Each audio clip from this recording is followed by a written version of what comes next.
Hi,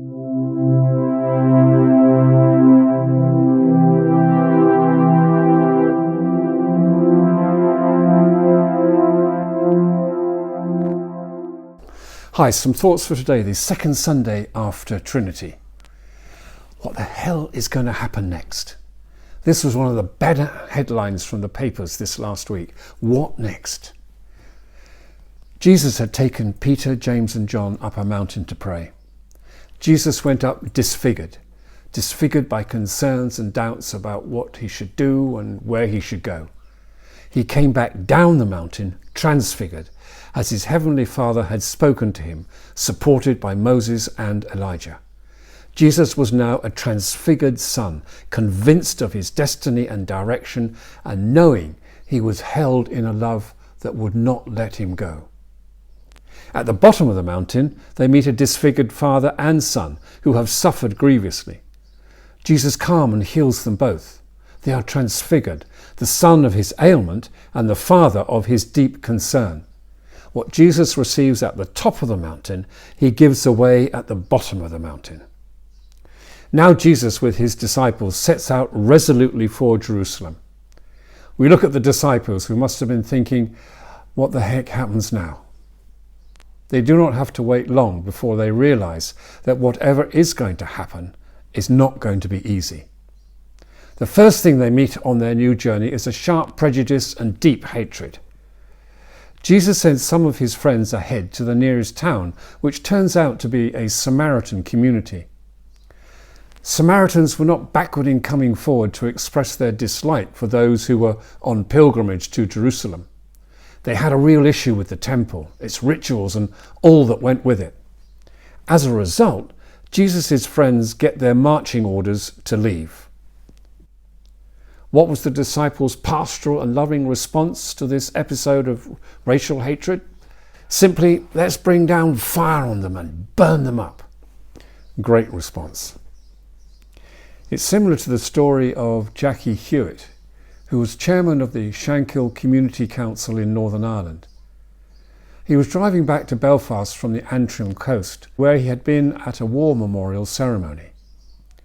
He was listening to the car radio when the news came on that a bomb had gone off on the Shankill Road, a loyalist Protestant area, and that 3 people were dead. Blinded by anger, he thought to himself, that's it, we need a bomb on the Falls Road, the nationalist Catholic area.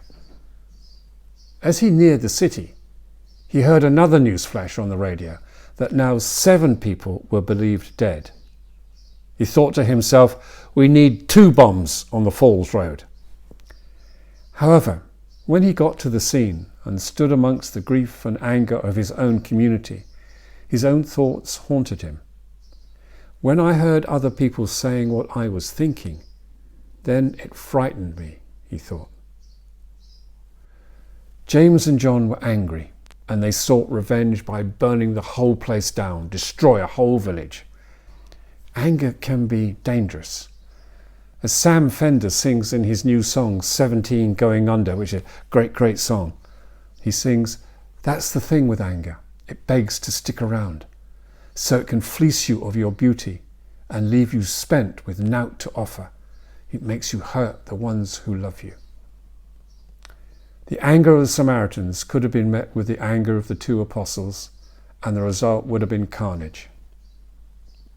This was not the way of Jesus. James and John would need courage and strength not to give way to their anger and retaliate. Solidarity was a non-violent liberation movement formed among the shipyard workers of Gdansk in Poland during the communist era. Its leader, Lech Walesa, says, the Solidarity movement was successful because at every point it fought for whatever solution was the most humane, the most worthy, and for whatever was an alternative to brutality and hatred. When it needed to be, it was a movement that was persistent, obstinate, unyielding. This is why we eventually succeeded.